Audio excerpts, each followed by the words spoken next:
having played, live shows and then trying to translate what was basically a live bar band, instrumental live bar band onto, into some sort of recording format, we decided to record reel to reel because we wanted that sort of live, warm, engaging tape sound.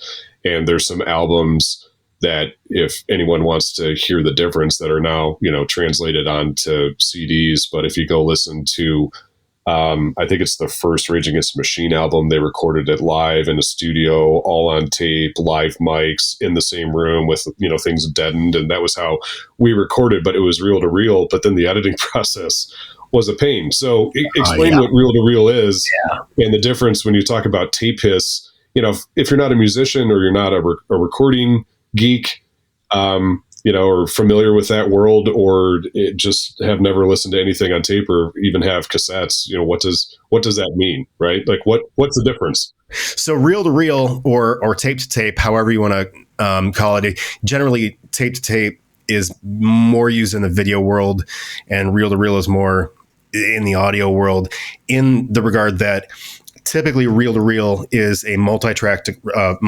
recording. So you may have 8 tracks or 16 tracks or something like that, usually on what was it, 32 millimeter tape or 32 millimeter film, essentially, is what it was. So and it's got 8 tape heads or something that all recorded different tracks. So you've got your maybe your drums have 2 tracks for stereo, one left, one right, and then you've got 2 guitars, one left, one right, for stereo guitar effect. You got a vocalist, you've got bass, whatever. And then the concept of tape to tape is essentially, if you run out of room in your tracks, then you record everything that you've already recorded on those 8 or 16 tracks, dump it down to one stereo file, and then use the rest of the 14 tracks you have left to record more instruments and more tracks on top of that.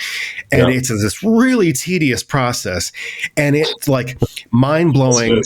Like, you make one mistake in that one thing that you can't live with after the fact, then you trying to go back and re-record that after you've done 3 dubs for your 32 tracks or whatever you've trying to lay down. Like, you talk about a pain in the rear, and like, you can ruin the greatest recording with just the dumbest thing that you forgot, didn't mean to do, and then it comes back to bite you in the butt later.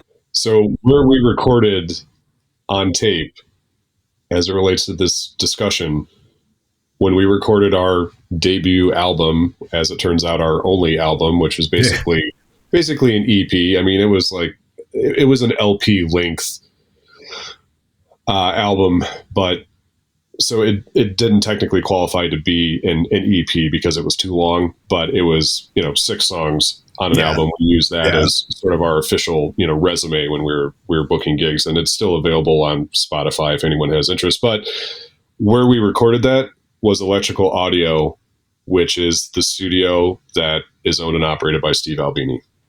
So in Chicago on, I believe it's Western and Belmont. So, or Western and Addison, I think. But anyway, we'll get back to Steve Albini a little later in this discussion because he's relevant to what we're talking about today.